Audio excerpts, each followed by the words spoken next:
அன்பான உறவுகள் அனைவருக்கும் வாழ்த்துக்கள் மற்றும் வணக்கம். இன்றைய சிந்தனை ஜீவன் முக்தர்களின் வாழ்க்கை நெறி. அவர்கள் எப்படிப்பட்ட வாழ்க்கையை வாழ்ந்தார்கள், அவருடைய வாழ்க்கை நெறி எப்படிப்பட்டது என்பதை பற்றி தான் நாம இன்னைக்கு சிந்தனை செய்ய போறோம். அகத்தவம் எனும் மனவள பயிற்சியால் அறிவில் நுண்மையும் உறுதியும் பெற்று ஒழுக்கம், கடமை, ஈகை என்ற மூன்றிணைப்பான அறநெறியை வாழ்வின் செயலாக கர்ம யோகமாக பின்பற்றி ஆன்மாவை முக்கலகங்களிலிருந்தும் விடுவித்து மெய்ப்பொருள் உணர்வில் சிவமே ஜீவனாக இயங்கும் உண்மை உணர்ந்த பேரின்ப அனுபவமே ஜீவன் முக்தி எனப்படும். கண்டிப்பா ஜீவன் முக்தி அகத்தவம் அதை முறையாக இயற்றி ஒழுக்கம், கடமை, ஈகை என்ற அறநெறி வாழ்க்கையை அவர்கள் வாழ்வார்கள் சொல்றாங்க. தனக்கோ பிறருக்கோ தற்காலத்திலோ பிற்காலத்திலோ துன்பம் எழாத செயல்களை செய்து கொண்டும் தான் தனது குடும்பம் என்று இல்லாமல் இந்த உலகம் என்று தன்னுடைய கடமையை விரிவுபடுத்திக் கொண்டும் தனக்கு தேவையானதை வைத்துக்கொண்டு மற்றதை மற்றவர்களுக்கு ஈகை என்ற மூன்றாவது நிலையை வைத்து அவர்கள் அனைவருக்கும் உதவி புரிந்தும் நாம் எதற்காக இந்த உலகத்துக்கு வந்தோம் என்ற உண்மையையும் இந்த உலகிற்கு சொல்லிக் கொண்டும் அவர்கள் இந்த அறநெறி வாழ்க்கையை வாழ்ந்து கொண்டிருப்பார்கள். அவர்கள்தான் ஜீவன் முக்தர்கள்னு சொல்லலாம். அது மட்டும் இல்லாம கர்ம யோகமாக அவர்கள் வாழ்வார்கள். அதாவது கர்மம் என்றால், கர்மா என்றால் ஒரு செயல், யோகம் என்றால் ஒரு சாதனை. தன்னுடைய செயலை அவர்கள் சாதனையாக செய்து கொண்டிருப்பார்கள். ஒரு செயல் செய்யும்போது அதை கடமை உணர்வோடு விருப்பு வெறுப்பு இல்லாமல் செய்பவர்கள் தான் இந்த ஜீவன் முக்தர்கள். அவர்கள் வாழ்க்கை கர்ம யோகமாகவே இருக்கும். இந்த மெய்ப்பொருள் உணர்வில் இந்த சிவமே ஜீவனாக இயங்கிக் கொண்டிருக்கின்றது. அந்த பேரறிவே இங்கு சிறிய அறிவாக இயங்கிக் கொண்டிருக்கின்றது என்பத உண்மை உணர்ந்து பேரின்ப அனுபவத்தில் அவர்கள் வாழ்வார்கள். அவர்கள்தான் ஜீவன் முக்தர்கள்னு சொல்லலாம். தவம், அறம் என்ற இரண்டும் பயின்று ஆன்ம விடுதலை பெற பெரிய உரிய காலம் வாழ்நாள் நீளம் வேண்டும். கண்டிப்பா தவமும் அறமும் நம்ம பயின்று வரணும்னா, நமக்கான ஆன்ம விடுதலை பெறணும்னா அதற்கான காலமும் வாழ்நாளும் நம் நீடித்து இருக்க வேண்டும். அப்போ இடையே இந்த உயிரானது உடலை விட்டு பிரியாமல் காக்க வேண்டியது ஜீவன் முக்தர்களின் மிகப்பெரிய இன்றியமையாதாயிற்று. அதற்காக அவங்க என்ன செய்தாங்கன்னு பார்த்தீங்கன்னா, தவம் செய்தார்கள், அறம் செய்தார்கள். தவம் அழகாக தவமும் அறமும் இரண்டும் செய்து வந்தார்கள். நம்முடைய ஔவையார் கூட சொல்லுவாங்க, அரிது அரிது மானிடராய் பிறத்தல் அரிது. மானிடராய் பிறந்தலாயினும் கூன் குருடு செவிடு பேடு நீங்கி பிறத்தல் அரிது. கூன் குருடு செவிடு பேடு நீங்கி பிறத்தலாயினும் தானமும் தவமும் செய்தல் அரிது. தானமும் தவமும் தான் செய்தலாயின் வானவர் வழி நாடு திறந்திடுமே அப்படின்னு அழகாக பாடியிருப்பாங்க. தானமும் தவமும் அறமும் அவங்க செஞ்சுட்டு வந்தாங்கன்னா அவர்களுக்கான வழி வானவர் வழி திறந்திருக்கும்னு சொல்லிட்டு அழகாக பாடியிருப்பாங்க. இப்படிதான் இந்த உடல் உயிரை விட்டு பிரியாம இருக்கிறதுக்கு எப்படி இந்த இந்த உயிரானது உடலை விட்டு பிரியாமல் இருப்பதற்கு எப்படி அவர்கள் தன் உடலை அழகாக பேணி பாதுகாத்து வந்தார்கள் சொல்லலாம். ஜீவன் முக்தர்களது வாழ்க்கையில் 3 விதமான நோக்கங்கள் இணைந்துள்ளன. என்னென்ன நோக்கங்கள் பார்த்தீங்கன்னா, அறிவில் முழுமை பெற்று இறைநிலை உணர்ந்து அந்நிலை அகலாத அறிவின் விழிப்பில் நிலைத்திருக்க பழக வேண்டும். அவர்களுடைய முக்கியமான நோக்கம் என்னன்னு பார்த்தீங்கன்னா, இறைநிலையை முழுமையாக உணர வேண்டும். அந்நிலையிலிருந்து அவர்கள் எப்பவுமே மாறாம இருப்பாங்க. அது மட்டும் இல்ல, தனக்கும் பிறருக்கும் தற்காலத்திலும் பிற்காலத்திலும் துன்பம் எழாத முறையோடு அளவோடு இந்த உலகை அனுபவிக்கும் வாழ்க்கை நெறியாகவே அறநெறியாக நின்று வாழ வேண்டும். கண்டிப்பா யாருக்குமே துன்பம் தராம அவர்கள் இந்த வாழ்க்கையில உலகத்துல இந்த புலன் மயக்கத்துல சிக்காம அவர்கள் வாழ்க்கை நெறியை அதாவது அறநெறியோடு வாழ வேண்டும். முதல்லே சொன்ன மாதிரி ஒழுக்கம், கடமை, ஈகை இந்த அறநெறியோடு அவர்கள் நின்று வாழ்ந்து காட்ட வேண்டும். தன் விருப்பமின்றி உயிர் விடலை விட்டு பிரியாமல் இருக்கும் காயகல்ப முறையை அவர்கள் சித்தி பெறுதல் வேண்டும். கண்டிப்பா. காயகல்ப முறையை அவர்கள் நன்றாக சித்தி பெற்றிருத்தல் வேண்டும். அப்போதுதான் இந்த உடலிலிருந்து உயிர் பிரியாமல் இருக்கும். ஒரு தரித்த நாடியில் ஒடுங்குகின்ற வாயுவை கருத்தினால் இருத்தியே கபாலமேற்ற வல்லேறல் விருந்தரும் பாலராவார் மேனியும் சிவந்திடும் அருள் தரித்த நாதர் பாதம் அம்மை பாதம் உண்மையே. கண்டிப்பா அழகா சொல்லியிருக்காங்க. நம்ம ஒரு தரித்த நாடியில் ஒடுங்குகின்ற வாயுவை நாம கபாலம் மேல் நிறுத்தி நம்ம மேல ஏத்தும் போது நாம என்னவுமா விருந்தரும் பாலராவார் மேனியும் சிவந்திடுமே. நாம வயதானவர்கள் கூட இளமை உள்ளவராக மாறி விடுவார்கள். இந்த மேனி தங்க உடம்பாக ஜொலிக்கும், மேனி சிவந்திடும் என்று அழகாக நம் சிவவாக்கியரும் பாடலில் பாடியுள்ளார். அப்போ இந்த காயகல்ப முறைகளை அவர்கள் சித்தி பெற வேண்டும், நன்றாக செய்து சித்தி பெற வேண்டும். இந்த உடலை பொன் தேகமாக அவர்களை மேனியும் சிவந்திடும் அப்படி சொல்றாங்க இல்லையா. இந்த உடலை பொன் தேகமாக அவர்கள் மாற்ற வேண்டும். அகத்தவம், அறநெறி, காய கல்பம் என்ற மூன்றும் ஒன்றிணைந்த யோக வாழ்வே ஜீவன் முக்தர்களின் வாழ்க்கையை பின்பற்றி வாழ்கிறார்கள். அவர்களுடைய வாழ்க்கை நெறிய இதுதான் அப்படின்னு சொல்றாங்க. அறிவில் முழுமை பெயர் பெற்று இறைநிலையை உணரணும், யாருக்கும் துன்பம் தராத வாழ்க்கை நெறிய வாழணும், நம் உடல் உயிர் பிரியாம இருக்க காயகல்ப பயிற்சிகளையும் அகத்தவம் மற்றும் அறநெறி வாழ்க்கை மற்றும் காயகல்ப பயிற்சிகளை முறையாக செய்தல் வேண்டும். இதுதான் ஜீவன் முக்தர்களுடைய வாழ்க்கை நெறியாகவே உள்ளதுன்னு சொல்லலாம்.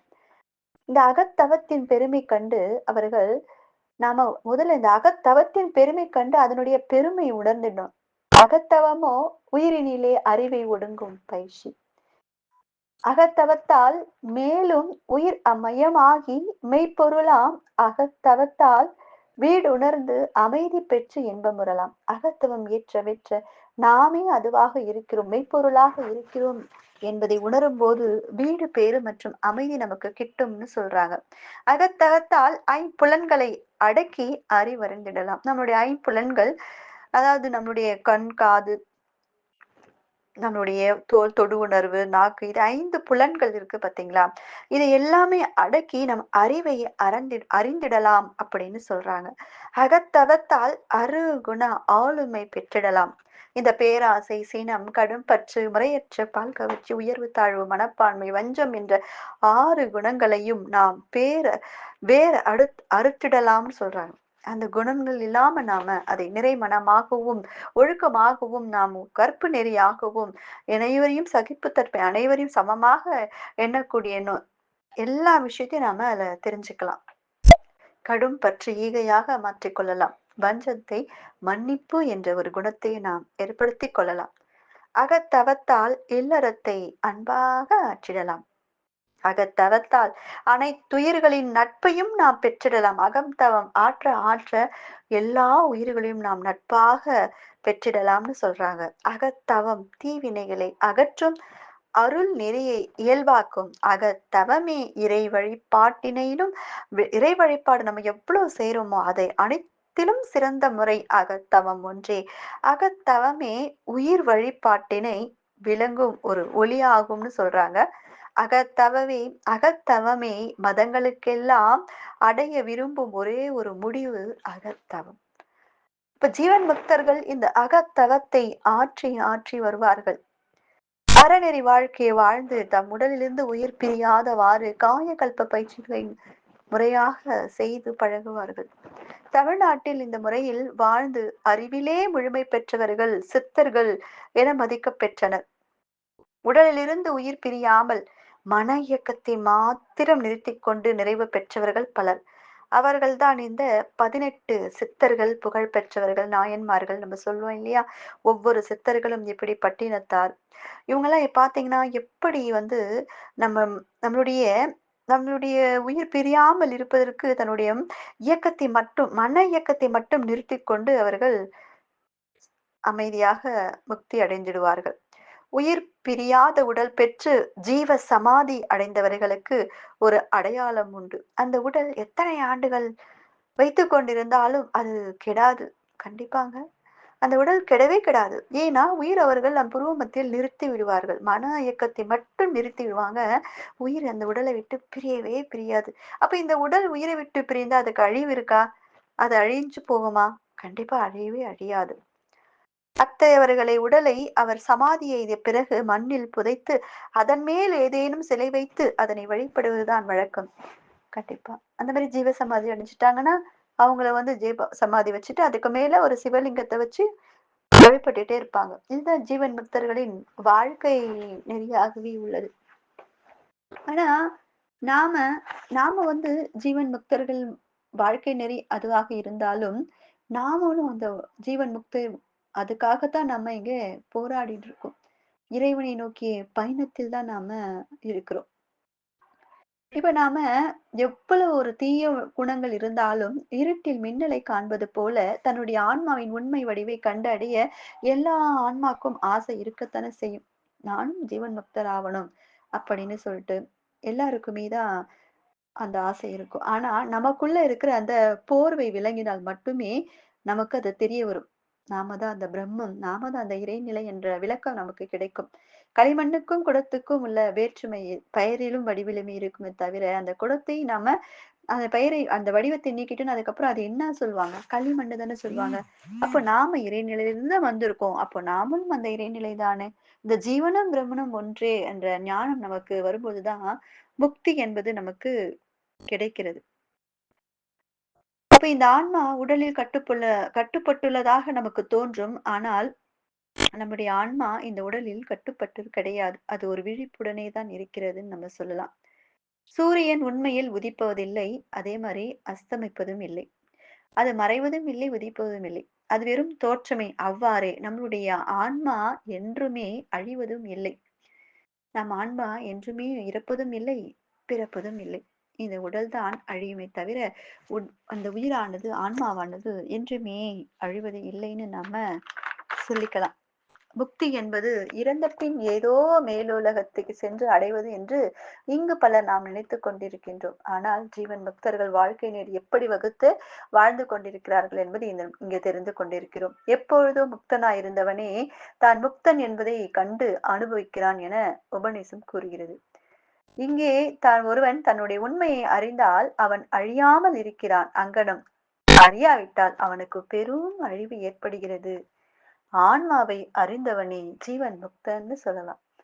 இவ்வுலகில் ஆன்மாவை யாரெல்லாம் உணர்ந்து கொண்டார்களோ அவர்கள் எல்லாம் முக்தி எய்தவன் தான் அப்படின்னு சொல்றாங்க. அந்த முக்தி எய்தவன் எப்படிப்பட்டவன்?